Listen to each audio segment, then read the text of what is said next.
సమస్త లోకాన్ని నడిపిస్తున్న రహస్యం ఏమిటి? ఏ శక్తి సృష్టిని నడిపిస్తోంది? నటరాజస్వామి ఆవిర్భావంలోని రహస్యాలు ఏమిటి?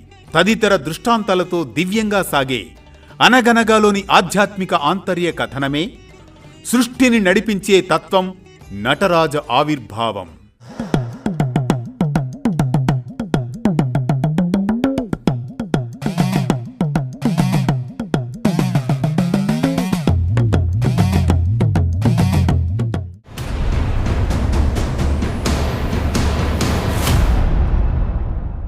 అనగనగా శివ మహాపురాణం ప్రకారం అలనాడు సప్త సారస్వతమనే పుణ్యభూమి చిదంబర అరణ్యంలో పవిత్ర నదుల జలం, వనాల నిశ్శబ్దం, యుగాల ధర్మ స్ఫూర్తితో నిండిన స్థలం అది. అక్కడ తపస్సు చేస్తే శివజ్ఞానం కలుగుతుందని తెలుసుకుంటారు మంకణ మహాముని. ఏకాగ్రతతో ఆ ప్రదేశంలో ఒక దివ్య సంకల్పంతో పరమశివుని అసలు తత్వం తెలుసుకోవాలని, లయనాట్యం రహస్యం దర్శించాలని దృఢ చిత్తంతో తపస్సును ప్రారంభిస్తాడు. ఓం నమశివాయ అంటూ ప్రారంభిస్తాడు. తదేక దీక్షతో ఏకాగ్రతగా శివునిలో ఐక్యమవుతాడు. ఓం నమశివాయ అంటూ తపస్సులో లీనమవుతాడు మంకణ మహర్షి. ఏకాగ్రతతోనే సాగే అతని శివభక్తి శ్వాసలా ప్రవహిస్తోంది. పగలు రాత్రి అనేవి లేవు. అతని మనస్సులో ఒకే ఒక లక్ష్యం, మహాదేవుని నాట్య రహస్యం దర్శించాలని. అతని తపస్సునకు దేవతలందరూ ఆశ్చర్యపోతారు. కాని శివుడు మాత్రం నిశ్శబ్దంగా పరీక్షగా చూస్తూ ఉంటాడు. ఈ భక్తుడు కేవలం దర్శనం కోసం కాదు, విశ్వనాట్య రహస్యాన్ని అర్థం చేసుకోవాలనుకుంటున్నాడు అని శివుడు గ్రహిస్తాడు. ఇలా ఉండగా రోజురోజుకు మంకణుని తపస్సు పరాకాష్ఠకు చేరుకున్న దశ అది. శరీరం బూడిదలా మారిపోతూ ఉంటుంది. హృదయం అగ్నిలా జ్వలిస్తూనే ఉంటుంది. రోజులు, నెలలు, యుగాలు దాటాయి. మంకణుని పెదవులపై నిరంతరం పంచాక్షరీ నాదం. ఓం నమశివాయ, ఓం నమశివాయ, ఓం నమశివాయ. ఆ జపం అంతరంగం నుండి వెలువడుతూ అతని శరీరాన్ని తేజోమయం చేసింది. ఈ భక్తి పారవస్యంలో ఒకరోజు తనంతట తానే తాండవం చేయడం ప్రారంభిస్తాడు. ఆ క్షణంలో ఆకాశం నుంచి ఒక అపార ప్రకాశం దిగి వస్తుంది. వాయువు నడుమ నాదం, నాదం లయంగా మారిన సమయం. ఆ లయ నాట్యంగా పరివర్తన చెందిన క్షణం. ఆ వెలుగు మధ్యలో ప్రత్యక్షమైంది ఓ దివ్య అవతారం. మంకణ మహర్షి, నీ తపస్సు నన్ను ప్రసన్నుణ్ణి చేసింది. కాని నీ తాండవం ఎవరికోసం? ఈ తపన ఎవరికోసం? తాండవంలో పూర్తిగా మునిగిపోయిన మంకణునికి శివుడి మాటలు వినబడ్డం లేదు. అతను నాట్యంలోనే లీనమై ఉన్నాడు. ఆ సమయంలో శివుడు మంకణుని ఇంకొంచెం గట్టిగా పలకరిస్తాడు. మంకణ, నీ తపస్సు విశ్వాన్ని కదిలించింది. ఇది నా తాండవం. సృష్టి, స్థితి, లయ, సంహారం, అనుగ్రహం అన్నీ ఒకే నృత్యంలో ఉన్నాయి. ఈ రహస్యం నీ వంటి సత్యభక్తుడు మాత్రమే గ్రహించగలడు. మంకణ, నేను నీ ముందున్నాను. కాని నీ నృత్యం, నీ తపస్సు ఇంకా ఎవరికోసం? ఒక రహస్యం తెలుసుకుని మసలుకో. అదే భక్తిలో అహంకారం కలిసినప్పుడు అది భక్తే కాదని. అప్పటికీ మంకణ మహర్షి గమనించలేడు. నాట్యం కొనసాగిస్తూనే ఉంటాడు. ఆ క్షణాన శివుడు ఆగ్రహిస్తాడు. మంకణుని అహంకారాన్ని భగ్నం చేయాలనుకున్న శివుడు ఉగ్రతాండవం ప్రారంభిస్తాడు. ఆయనతో పాటు దివ్యమైన స్త్రీ శక్తి కూడా నాట్యం చేస్తుంది.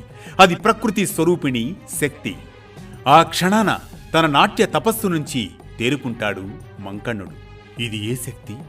నా నాట్యం ఎందుకు వెలవెలపోతోంది? ఈ ప్రకంపనలు, ఈ దివ్య రూపాలు ఏంటి? కొద్ది క్షణంలోనే మంకణునిలోని అహంకారం పూర్తిగా చెదరిపోతుంది. శివుడి ముందు ఆయన దేహం కాక ఆత్మే నమస్కరిస్తుంది.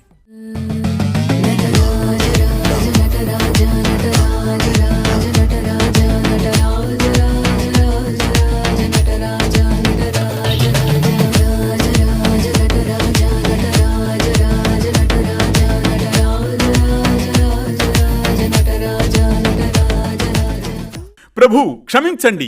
నా నాట్యం, నా తపస్సు కూడా అహంకారపు ఛాయ పొందినట్లు ఇప్పుడు గ్రహించాను. మంకణ, సర్వ ప్రాణుల్లో ఉన్న జీవాత్మను నేనే. నా ప్రక్కన కనిపించిన దేవి ప్రకృతి శక్తి. లింగరూపుడినైనా అర్ధనారీశ్వరుడినైనా ఈ విశ్వాన్ని కదిలించే నటరాజునైనా అన్నీ నేనే. ఆ క్షణం మంకణ మహర్షికి జ్ఞానోదయం కలుగుతుంది. శివుడు చేసిన ఉగ్ర తాండవం, అతనితో పాటు కనిపించిన శక్తి, నాట్యం అవి రెండూ కలిసిన నటరాజ అవతారాన్ని దర్శిస్తాడు మంకణ మహర్షి.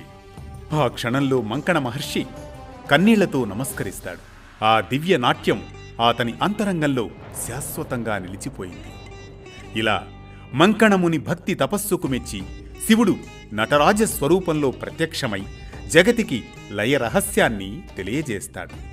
అలా నీలకంఠేశ్వరుడు విశ్వనాట్యేశ్వరుడైన నటరాజ స్వరూపాన్ని ప్రకటిస్తాడు.